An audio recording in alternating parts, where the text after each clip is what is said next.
अस्सलाम वालेकुम वरहमतुल्लाहि वबरकातुहू। हीलिंग हिजामा क्लिनिक से मैं डॉक्टर अस्मा महमूद हूँ और आज हम बनाएंगे कीटो पिज़्ज़ा। नॉर्मली जो पिज़्ज़ा खाया जाता है उसके अंदर सब कुछ कीटो फ्रेंडली होता है, लेकिन उसकी बेस यानी जो क्रस्ट होता है वो मैदे से बनता है, जो कि मैदा कीटो फ्रेंडली नहीं है, इसलिए हम क्रस्ट को मैदे से नहीं बनाएंगे।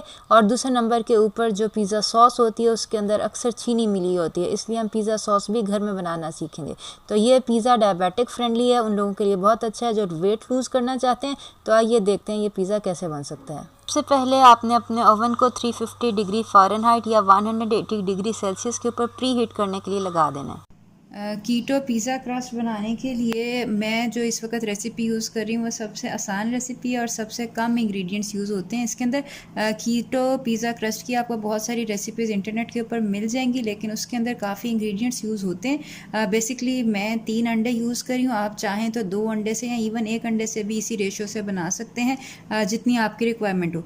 मेरे पास जो है वो 9 इंच का पैन है जिसमें मैंने बनाना है, इसलिए मैं 3 अंडे यूज़ कर रही हूँ। 3 अंडे मैं यूज़ करूँगी। इसके साथ मैं ये कीफ़र चीज़ यूज़ कर रही हूँ।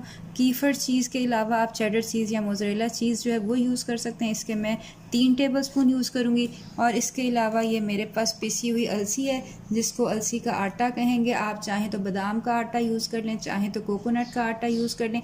3 टेबलस्पून अलसी का आटा या 3 टेबलस्पून कोकोनट का आटा या 3 टेबलस्पून बादाम का आटा। तो इसके अंदर सबसे पहले हमने ये करना है कि जो हमारे अंडे हैं उनकी हमने वाइट्स और योक्स जो है वो अलहदा करनी है। अगर आप चाहें तो चम्मच की मदद से भी अंडा तोड़ के अपनी जर्दी जो अलहदा कर लें, लेकिन यह है कि इसका सही तरीका यह है कि आप अंडा तोड़ें एहतियात से और उसकी जर्दी जो है वो खौल के आधे हिस्से में निकाल लें। जो सफ़ेदी है वो आपके बर्तन में बह जाएगी। पहली दफ़ा में जर्दी और सफ़ेदी अलहदा करना शायद मुश्किल लगे, लेकिन प्रैक्टिस से ये काम बहुत आसान हो जाता है और इसके अंदर मेस बहुत कम क्रिएट होता है। तो ये हैं हमारे 3 अंडे की सफ़ेदियाँ। एग बीटर की मदद से इनको हम अच्छी तरह बीट कर लेंगे। तकरीबन 5-10 मिनट इसको हम अच्छी तरह बीट करेंगे।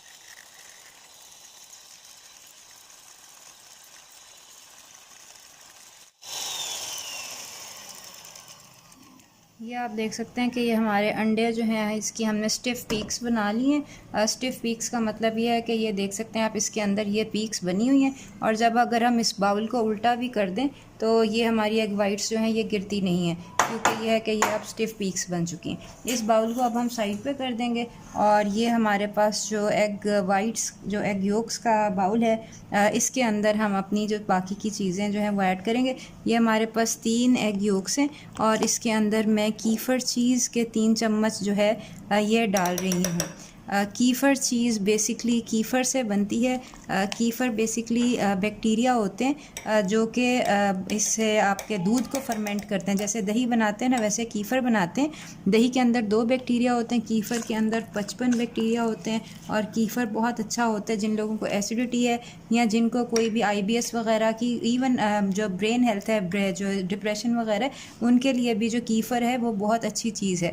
तो बेसिकली जो प्रोबायोटिक्स हैं यानी कि जो अच्छे बैक्टीरिया हैं उसका तो हमें फ़ायदा नहीं मिलेगा इसके अंदर। क्योंकि जब हम हीट करेंगे पिज़्ज़ा क्रस्ट बनाएंगे तो ये सारे बैक्टीरिया जो हैं ये तो मर जाएंगे, लेकिन जो न्यूट्रिशनल वैल्यू हमारी इंक्रीज़ हुई है मिल्क की फर्मेंटेशन की वजह से, वो जाहिर सी बात है कीफ़र की चीज़ जो है वो बहुत बेहतर है। बहरहाल अगर आपके घर में इस वक्त ना हो कीफ़र चीज़ ना हो तो आप मोज़रेला, चेडर या कोई भी चीज़ जो अवेलेबल है वो यूज़ कर सकते हैं। ये 3 एग योक्स के अंदर हमने 3 चम्मच जो है कीफ़र चीज़ के वो डाले हैं, और अब हम इसके अंदर 3 चम्मच जो है ये अलसी का आटा, जो बेसिकली पिसी हुई अलसी है, वो डाल रहे हैं। आप चाहें तो 3 चम्मच बादाम का आटा या 3 चम्मच कोकोनट का आटा भी डाल सकते हैं, आपकी मर्ज़ी है, आपके घर में क्या चीज़ अवेलेबल है।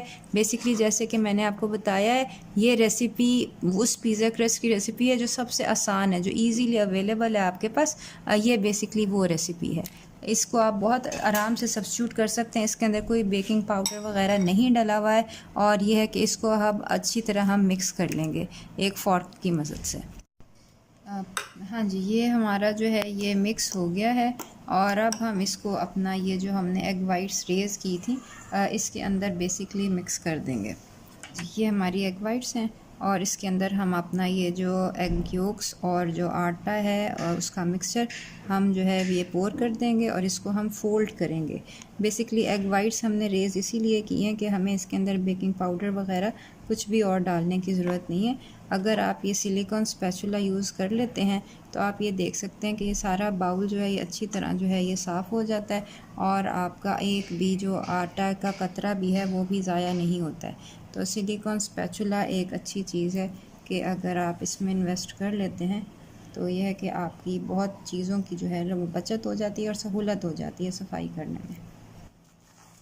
ये इस तरह इंतहाई हल्के हाथ से अब हम अपना जो है फ्लोर वाला मिक्सचर, आटे वाला मिक्सचर इसके अंदर फोल्ड कर देंगे।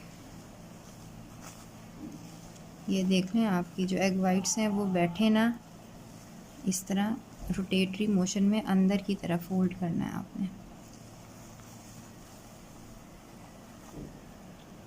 अगर इस स्टेज के अंदर आप एग बीटर से या किसी और चीज़ से इसको मिक्स करने की कोशिश करेंगे तो बेसिकली आपने जो एग वाइट्स उठाई हैं वो सारी की सारी बैठ जाएंगी और यह है कि हमारा जो क्रस्ट है वो उस तरह फूलेगा नहीं। हमारा मिक्सचर जो है ये अच्छी तरह फोल्ड हो चुका हुआ है। अब हम इसको जो है शिफ्ट कर लेंगे अपने बेकिंग पैन में। ये बेकिंग पैन है, मेरे पास 9 इंच का बेकिंग पैन है। अगर आप 2 अंडों का बना रहे हैं तो उसके लिए 6 इंच का या 8 इंच का भी काफ़ी है। ये मैं चूँकि 3 अंडों का बना रही हूँ तो इसलिए मैं जो है वो 9 इंच का यूज़ कर रही हूँ। इवन इसके अंदर भी आप 8 इंच के जो है पैन उसके अंदर भी बना सकते हैं। ये बेसिकली हमने अपना जो है मोल्ड ये लाइन कर लिया। अगरचे ज़रूरत नहीं होती सिलिकॉन मोल्ड को लाइन करने की, लेकिन ये है कि अगर आप लाइन कर लें तो आपका जो क्रस्ट है वो नीचे से क्रिस्पी जो है वो आएगा। अब हम अपना जो मिक्सचर है वो हम इसके अंदर जो है पोर कर लेंगे। ये जी, ये आप देख सकते हैं हमारा तमाम का तमाम बैटर जो है वो हमने शिफ्ट कर दिया अपने बेकिंग ट्रे के अंदर और ये जो है इसको हम अच्छी तरह इवनली फैला लेंगे। इसको हमने टैप नहीं करना क्योंकि ये है कि ये अगर टैप करेंगे तो जो सारी एयर हमने एग वाइट्स की जो डाली थी वो ये है कि वो रिलीज़ हो जाएगी। तो ये है कि कोशिश करें कि ये इवन हो, यानी कि जो इसके ऊपर कोई बम्प्स ना हो। ऊपर उतार चढ़ाव होगा तो वो ये है कि वो फिर बेकिंग इवनली नहीं होती है। ये हमारा जो है ये है तैयार है। अब हम इसको ओवन के अंदर रख देंगे तकरीबन 15 मिनट के लिए। ये तकरीबन 25 मिनट जो है ना ये पकने के बाद ये आप देख सकते हैं ये हमारा जो है पिज़्ज़ा क्रस्ट ये इस तरह का हो गया। इसको अब हम ठंडा होने देंगे और फिर इसको उल्टा के तो इसके ऊपर अपना पिज़्ज़ा जो है वो बनाएंगे। ये देखें ये किनारे जो है ना ये इसने छोड़ दिए हैं पैन के। ये आप देख सकते हैं कि यहाँ से किनारों में और इसमें दरमियान में ना स्पेस आ गई है, तो ये इसकी निशानी है कि ये पक गए। दूसरा इसके ऊपर भी आप देख सकते हैं कि क्रैक्स जो हैं वो आना शुरू हो गए हैं। ये तकरीबन 10 मिनट हमने पंखे के नीचे रखा है और ये आप देख सकते हैं जब हम इसको इस तरह करके देखते भी हैं नीचे से तो इसकी जो है क्रस्ट वो गोल्डन हुई हुई है। ये जी, इसको अब हम इस तरह टर्न कर लेंगे और ये देखें ये बहुत आराम से निकल आता है क्योंकि ये बेसिकली ना सिलिकॉन मोल्ड है। टॉपिंग के लिए पिज़्ज़ा सॉस हम खुद बनाएंगे क्योंकि बाज़ार से मिलने वाली पिज़्ज़ा सॉस के अंदर चीनी एडेड होती है, सक्रोज़, फ्रक्टोज़, बहुत मुख्तलिफ़ नामों से। तो बहरहाल इसके लिए हमें 6-7 टमाटर चाहिए जो कि मैंने उबाल के पील कर लिए हैं और इससे हम अपनी पिज़्ज़ा सॉस बनाएंगे। जो मसाले हम अपने सॉस में डालेंगे वो बहुत सादा हैं। इसके अंदर मैं डाल रही हूँ 1 टीस्पून नमक, मैं हिमालयन पिंक सॉल्ट डाल रही हूँ। इसके अलावा 1 टीस्पून गार्लिक पाउडर यानी लहसुन का पाउडर जो है वो डाल रही हूँ। 1 टीस्पून ऑनियन पाउडर वो मैं डाल रही हूँ और इसके साथ 1 टेबलस्पून ऑरिगेनो जो है वो डाल रही हूँ। आप चाहें तो ज़्यादा डाल लें, इसकी स्मेल बहुत अच्छी होती है। 1 टीस्पून थाइम डाल रहे हैं और 1 टीस्पून क्रश्ड रेड चिली। लोग बेसल भी डालते हैं लेकिन मेरे पास बेसल लीव्स नहीं थे इसलिए मैं नहीं डाल रही। इसके अलावा 2 टेबलस्पून एप्पल साइडर विनेगर, ये मेरे पास होममेड एप्पल साइडर विनेगर है वो मैं डालूंगी। सबसे पहले ये हमारे पास जो टमाटर हैं जिनको हमने बॉईल करके छील लिया है, पील कर लिया, हमें इसके छिलके नहीं चाहिए। 60 टमाटर हैं, ये मैं डाल रही हूँ इसके अंदर। बहुत सादा सी सॉस है और इसके अंदर हम कोई चीनी नहीं यूज़ करेंगे, कोई प्याज नहीं यूज़ करेंगे क्योंकि प्याज जो होता है वो हाई कार्बोहाइड्रेट होता है, इसलिए वो हम अपनी पिज़्ज़ा सॉस के अंदर नहीं यूज़ करेंगे। इसके अलावा हमारे ये मसाले हैं ये हम डाल देंगे और इसके साथ ही हम इसके अंदर तकरीबन 2 टेबलस्पून सिरका जो है वो डाल लेंगे। ये मैं एप्पल साइडर विनेगर तकरीबन 2 टेबलस्पून जो है इसके अंदर डाल रही हूँ और अब इसको हम अच्छी तरह ब्लेंड कर लेंगे तब तक। ये जो हमारा मिक्सचर है इसको हम जो है एक छोटे बर्तन में डाल के थोड़ी देर के लिए पका लेंगे, यहाँ तक कि हमारी सॉस थोड़ी सी गाढ़ी हो जाए, थिक हो जाए। ये मिट्टी के हांडी के अंदर हमने अपनी जो कीटो पिज़्ज़ा सॉस है जो हमने बग़ैर चीनी के बनाई है, जिसके अंदर हमने प्याज की बजाय अनियन पाउडर डाला है, ये आप देख सकते हैं कि ये गाढ़ी हो गई है।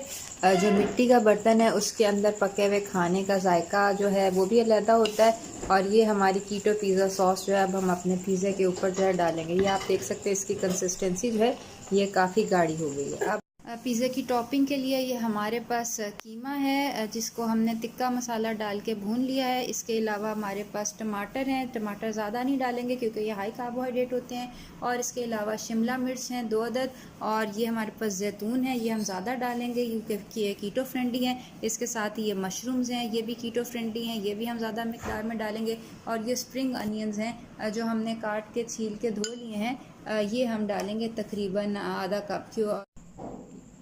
सबसे पहले ये हमारे पास जो ट्रे है इसके अंदर हम हल्का सा ऑलिव ऑयल जो है लगा लेंगे, और ये जो हमने पिज़्ज़ा क्रस्ट जो है जो बेस बनाया है ये हम इसके अंदर निकाल लेंगे और इसकी सीधी साइड जो है वो हम नीचे रखेंगे। ये बेसिकली हमारा पिज़्ज़ा क्रस्ट है। इसके ऊपर जो है हम बेसिकली आप जो चाहें लगा सकते हैं। लोग स्पिनच यानी पालक से भी पिज़्ज़ा बनाते हैं। बहरहाल ये हमारी सबसे पहले जो होममेड टोमेटो सॉस है जो कि हमने हांडी में बनाई है, इसको सबसे पहले जो बेस लेयर है वो दे देंगे। मोज़रेला चीज़ की बेस देने का फ़ायदा ये होता है कि ऊपर हम जो भी टॉपिंग लगाएंगे वो इसके साथ स्टिक हो जाएगी और चीज़ें फिसलती नहीं रहेंगी। और दूसरे नंबर के ऊपर बहुत इसके अंदर जो स्ट्रिंग्स हैं ना वो आपके बनेंगे पिज़्ज़ा के अंदर, जितनी ज़्यादा आप इसके ऊपर चीज़ लगाएंगे मोज़रेला। अब इसके ऊपर जो हमारे पास है कीमा वो हम डाल देंगे। अलावा जो है लोग पेपरोनी वगैरह डालते हैं, सॉसेजेस डालते हैं, लेकिन चूँकि पेपरोनी सॉसेजेस जो है प्रोसेस्ड मीट्स होती हैं जिनके अंदर बहुत सारे नाइट्रेट्स और नाइट्राइट्स होते हैं जो कि सेहत के लिए मुफीद नहीं हैं और कैंसर कॉजिंग होते हैं, तो इसलिए हम जो है वो नहीं डाल रहे हैं। आपको बहरहाल अगर होममेड सॉसेजेस आपके पास हों आप वो भी डाल सकते हैं। इसके बाद हमारे स्लाइस्ड ऑलिव्स जो हैं वो हम ऊपर स्प्रेड कर लेंगे। ये हमारे कटे हुए टमाटर हैं और ये रही हमारी चॉप्ड शिमला मिर्च, और साथ ही हम इसके ऊपर अपने चॉप्ड मशरूम जो हैं वो डाल रहे हैं। इसे डेकोरेट करके डालेंगे स्लाइसेस तो प्यारी लुक आएगी। आखिर में मेरे पास जो स्प्रिंग ऑनियंस चॉप्ड थे मैं वो डाल रही हूँ। आखिर में हम अपनी सारी वेजिटेबल की टॉपिंग्स के ऊपर जो है चेडर चीज़ की टॉपिंग करेंगे। चेडर चीज़ बहुत कम कार्बोहाइड्रेट्स होते हैं, इसकी आप हैंडफुल रिच सर्विंग जो है टॉपिंग वो दें। जितनी ज़्यादा पिज़्ज़ा के ऊपर चीज़ होती है उतना ज़्यादा मज़े का होता है, और चेडर चीज़ कीटो फ्रेंडली है इसलिए जितनी ज़्यादा आप डालेंगे वो उतनी ज़्यादा मज़े की लगेगी। अब बेसिकली इसको कवर करके हमने इसको तकरीबन सिर्फ 15 मिनट जो है वो ओवन के अंदर रखना है, क्योंकि इसके अंदर सब चीज़ें पकी हुई हैं, हमने सिर्फ चीज़ के मेल्ट होने का इंतज़ार करना है। या अब आप स्ट्रिंग्स एंजॉय करना बंद करें और मुझे इसकी क्रस्ट के बारे में रिव्यू दें। क्रस्ट पतली है, क्रिस्पी है। क्रंच की आवाज़ आती है जब खाते हैं। ये आप थैंक यू। मज़े का है। कुछ कीटो पिज़्ज़ा में और नॉर्मल पिज़्ज़ा में कुछ आपको फर्क नहीं पता चल रहा। हाँ, मज़े का उसी तरह ही मज़े का। एक्सीलेंट। ये स्ट्रिंग्स बनाई जा रहा है। एंजॉय। खुद ही बन रही है, मैं क्या करूँ। अपने प्यारों के साथ ये कीटो फ्रेंडली स्नैक ज़रूर एंजॉय कीजिएगा और हमें बताइएगा ये आपके लिए कैसा रहा। अपना ख्याल रखिएगा। आइंदा मुलाकात होती है। अस्सलाम वालेकुम व रहमतुल्लाहि व बरकातुहू।